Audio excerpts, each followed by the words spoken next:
안녕하세요. 지연쌤입니다. 이번 시간에는 상권분립에 대해서 얘기를 해볼게요. 이 영상은 칠금중학교 3학년 사회를 듣는 학생들을 위해서 만들어진 원격 수업 영상이고요. 이 상권분립에 대해서 영상을 만든 이유는 사회 2단원에 헌법과 국가기관이라는 내용이 있어요. 그래서 거기 국가기관 세 가지가 나오는데 국회, 행정부, 법원이 나오는데 그, 그 기관에서 어떤 일을 하는지, 어떤 권한을 가지고 있는지 이런 것들을 배우는 단원이에요. 근데 이제 제가 판단하기에 국회나 행정부와 법원이 왜 나눠져 있는지, 왜 국가기관은 이 세 가지로 나눠져 있는지 이거부터 배우는 게 더 먼저인 것 같거든요. 그래서 제가 성권분립 관련 영상을 만들었고요. 이제 칠금중학교 학생들은 공책이나 포스트잇 꺼내서 이제 필기해서 들어주시면 좋겠고, 제가 이렇게 쓸 테니까 그거 똑같이 필기하시면 되고요. 한번 이제 설명을 해볼게요. 상권분립이 뭔지, 그리고 이런 국가기관은 왜 세 개로 나눠져 있는지 좀 얘기를 해볼게요. 우선은 이제 우리나라에 대해서 얘기를 해야 되는데, 우리나라는 예전에 제가 말했었는데, 민주주의 국가, 민주주의 체제를 채택하고 있는 국가다라고 얘기를 했었어요. 그 민주주의라는 거 여러분 알고 계세요? 민주주의가 뭐냐면, 국민이 주인이 되는 거. 그래서 옛날에는 왕이나 귀족들, 뭐 성직자 이런 애들이 좀 주인이었는데 이제 국가는 국민이 주인이다라고 해서 거의 모든 나라가 민주주의를 채택을 하고 있어요. 그래서 국민이 주인이면은 국민이 직접 나라의 중요한 일도 결정하고 통치도 하고 회의도 열심히 해야 되겠죠. 그게 민주주의예요. 근데 실제로 여러분들 그런 일을 하고 계세요? 여러분들 어머니, 아버지나 혹은 저도 그런 일을 하고 있나요? 안 하고 있죠. 여러분들 지금 공부하고 계시잖아요. 그리고 저는 지금 뭐 하냐면 일을 하고 있어요. 원래는 이제 국회 회의하러 가고 통치도 하고 법도 만들고 그래야 되는데 안 그러고 있죠. 이 나라의 주인인데 안 그러고 있어요. 이게 왜 그런 거냐면 요즘 우리 사회는 너무 커지고 복잡해지고 사람도 많아지고 그리고 정치라는 게 너무 어려워졌어요. 너무 복잡해지고. 그러다 보니까 우리는 대표를 맡겨서 야, 니네가 권력을 맡길 테니까 권력을 우리가 맡길 테니까 니네가 통치를 해. 라고 해서 요즘 나라들은 대의민주주의를 채택을 하고 있어요. 여기까지는 이해되셨어요? 그래서 이 대의민주주의의 역사는 굉장히 오래됐어요. 그래서 시민혁명 이후로부터 우리는 거의 대의민주주의를 하고 있는데, 그래서 대의민주주의로 하면은 아까 말했듯이 우리가 대표한테 권력을 맡기는 거라 그랬죠. 그래서 네가 써 하면서 맡기는 거라 했죠. 그러면 그 권력을 어떤 식으로 쓸 것이냐에 대해서는 또 우리나라 또 여기서 뭘 채택하고 있냐면 권력은 뭘 기준으로 나눠지냐면 법에 따라서 나눠져요. 그래서 우린 대의민주주의자 법치주의 국가예요.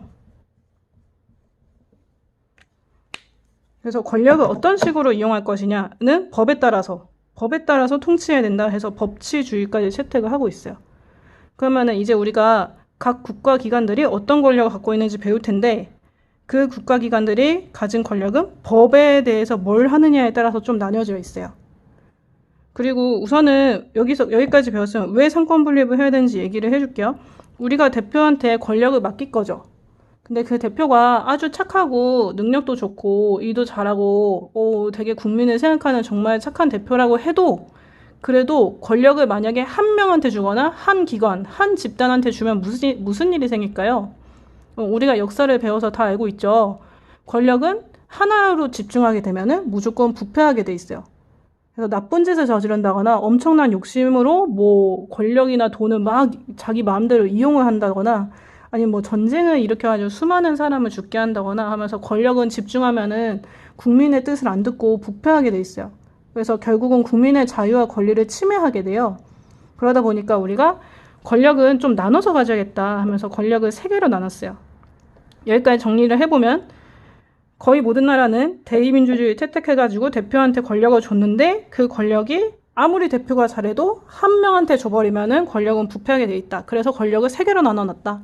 근데 이 세 개로 나눴을 때 기준은 우리가 법치주의 하에서 법에 대해서 뭘 하느냐에 따라서 권력을 세 개로 나눠놨다. 이거예요. 그래서 여기까지도 감이 잘 안 오실 텐데 이제 그림을 좀 그리다 보면은 이해가 되실 거예요. 이렇게 동그라미 세 개를 그릴게요. 뭔가 크게 안 맞는데? 다시. 이렇게. 뭐 대충 이 정도면 잘 그린 것 같죠? 잘 그린 것 같아요. 위에가 그냥 할게요. 우리 국가기관 3개를 쓸게요. 이 국가기관 3개가 권력 3개로 나눠가지고 있을까? 얘는 국회에 쓸게요. 제일 위에. 왜냐면 국회가 국민의 이제 직접적으로 뽑는, 국민들이 뽑는 대표이기 때문에 국회 제일 위에 써줄게요. 그리고 여기는 정부 쓸게요. 정부가 이제 여러분들이 생각하는 대통령, 총리, 특히 수많은 장관과 공무원들이 일하는 곳, 여기 정부고요. 그리고 법원은 여러분도 아시죠? 이제 판사들이 재판을 하는 곳, 그런 곳들이 법원이고요. 이 국회를 또 부르는 이름은 또 있어요. 국회를 뭐라고 부르냐면 국회 하는 일의 특징에 따라서 입법부라고 불러요. 그래서 가끔 뉴스에는 국회라고 안 하고 입법부에서는 뭐 이런 식으로 얘기를 할 때도 있어요. 정부는 뭐라 부르냐면 행정부라고 하고요. 행정적인 일을 한다 라고 해가지고 행정부라고 하고, 법원은 사법부라고 해요. 그래서 얘네가 이제 어떤 권력 가지고 있느냐에 대해서 얘기를 하자면, 국회는 입법부잖아요. 입이라는 게 뭐냐면 뭔가 세운다, 뭔가 만든다, 이런 말 같죠? 그래서 국회는 특히 어떤 권력 가지고 있냐? 법의 제정을 해요. 우리 지금 얼마 전에 선거를 했죠. 그래서 국회의원을 300명을 뽑았어요. 그쵸? 그래서 그 국회의원 300명을 뽑아서 그 사람들이 이제 일을 할 거죠. 근데 그 사람들이 일을 하면은 거의 무슨 일을 하냐면 이 법을 만들까 말까, 고칠까 말까, 이 법을 폐지를 할까 말까, 요거에 대한 얘기를 많이 해요. 그게 법 제정이에요. 법을 만든다. 그래서 법 제정에 너무 말이 어려우면 옆에다 써주세요. 만든다. 법 제정이라는 거는 법을 만든다. 그래서 법을 만드는 거는 국회 입법부에서 한다. 그래서 그 300명의 국회의원들은 우리나라 국민들이 뽑는다라는 거고요. 그리고 이제 정부는 뭘 하는지 볼게요. 정부는 특히 어떤 권력 갖고 있냐면 법을 집행을 해요. 법 집행. 이렇게 하면은 여러분들 감이 잘 안 오실 텐데, 이렇게 다시 적으면은 이제 감이 오실걸요? 법 집행이라는 거는 정책 집행이랑 비슷한 말이기도 해요. 지금 예를 들어볼게요. 여러분들 코로나19 바이러스 때문에 사람들 경제가 굉장히 안 좋아지고 하면서 국가에서 전 국민한테 긴급재난지원금을 주자라는 법을 통과시켰어요. 그 법을 통과시킨 건 어딜까요? 그 법에 대해서 논의하고 통과시키고 한 거, 그건 국회일 거예요. 그쵸? 재난지원금을 주자 해가지고 국회에서 막 논의를 해가지고 통과를 시켜요. 근데 실제로 그 돈을 막 하나하나 세가지고 사람들한테 갖다 주고 상품권 주고 카드에다 돈 넣어주고 그런 일들은 실제로 어디서 하는 거예요? 그건 이제 정부에서 하는 거예요. 그러니까 법은 얘가 만드는데 그 법을 집행하는 거. 실제로 현실 세계에 실현되게 하는 거는 얘네가 하는 거야. 그래서 얘는 정책 집행이라고도 해요. 그런 거는 정책이죠. 긴급재난지원금 준다. 그러니까 정책 실질적으로는 정부가 일을 하는 거예요. 얘네는 좀 회의하는 애들. 회의하고 결정하고 얘네가 집행하고. 얘네는 뭐를 하냐면 법원이 뭘 하는지는 여러분 너무 잘 알고 있어요. 뭘 하냐면 법을 적용해요. 법 적용. 법 적용이 뭔 뜻이냐면 그냥 쉽게 말해서 재판. 그러니까 법이 잘 되는지 안 되는지를 보는 애들이라고 할 수 있어요. 그래서 여러분들 무슨 사람이 잘못을 했을 때 법원에 가기도 하고, 아니면 법이 이게 좀 잘못된 것 같아 할 때도 법원에서 좀 봐가지고 그거를 잘못을 따지는 게 법원이에요. 법이 잘 되고 있는지, 법을 잘 지키는지, 그거를 보는 게 법원이라고 할 수 있어요. 여기까지 좀 이해되셨어요? 그래서 권력은 이렇게 3가지로 나눠져 있어요. 권력은 집중하면 부패되기 때문에 권력은 3가지로 나눠져 있는데, 법을 제정하는 거는 국회 입법부에서 가져가고 있고, 법을 집행하는 거는 정부에서 가져가고 있고, 그 법을 적용해가지고 재판하는 거는 법원, 사법부에서 가져간다. 라는 거 여기까지 아시겠어요? 근데 이 권력을 3가지로 나눠졌는데 이 권력 누가 줬어요? 결국 누가 준 거예요? 얘네가 지금 가지고 있긴 하지만 결국은 국민이 줬어요. 그래서 가운데다가 국민 이렇게 적을게요. 우리나라 헌법에도 적혀 있는데 헌법 제1조 2항에 보면 대한민국의 주권은 국민한테 있고 이런 모든 권력들은 국민으로부터 나온다 라고 했어요. 그렇기 때문에 이 상권분립의 중간에는 국민이 들어가요. 그리고 이렇게 권력을 3개로 나누기만 하면 끝일까요? 권력을 세 개로 나눴는데 예를 들어서 이 권력을 얘네들이 진짜 마음대로 써버리거나 아니면 이 권력이 점점 커져버리거나 아니 이 권력을 그냥 제대로 안 해버릴 수도 있죠. 그랬을 때 얘네끼리 뭘 하냐면은 견제를 해요. 견제. 그래서 화살표 그려줄게요. 견제.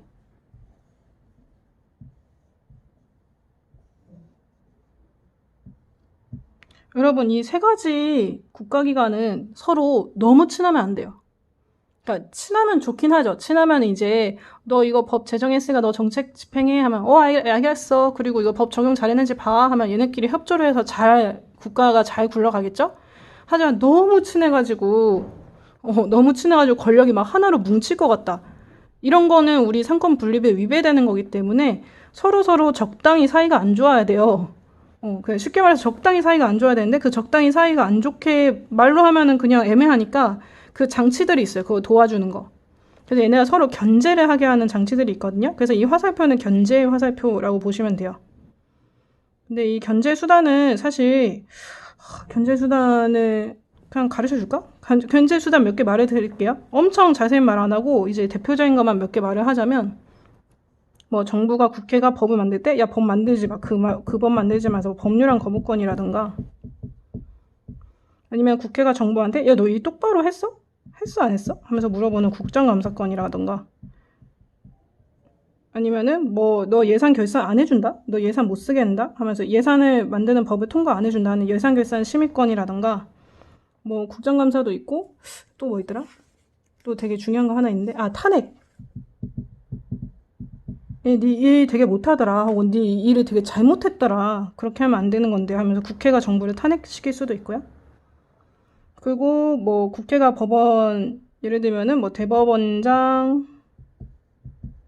임명 안 해줄 거다 이런 식으로 견제를 해버리거나 법원에서는 또 어떤 식으로 견제하냐면 야 니네 법률안 봤는데 법률 되게 못 만들었더라 그래서 이거 고쳐야겠더라 하면서 법률을 보기도 하고 그 정부에서 법원을 견제할 때는 그냥 좀 얘도 대법원장 임명 안 해준다 이런 식으로 하기도 하고요. 그리고 법원에서 정부를 이제 할 때는 정부에서도 정부에서도 이제 법 비슷한 거 만들거든요. 그런 거 지금 다 잘 못 만들었더라 하면서 명령 이렇게 심사하기도 하고요. 그래서 여러 가지 견제 수단이 있는데 이거 사실 견제 수단 더 많거든요. 근데 이거 하나하나 설명하다 보면은 너무 어렵고요. 그냥 얘네들이 서로 권력이 뭉치지 않게 하기 위해서 견제를 하는 수단이 있다.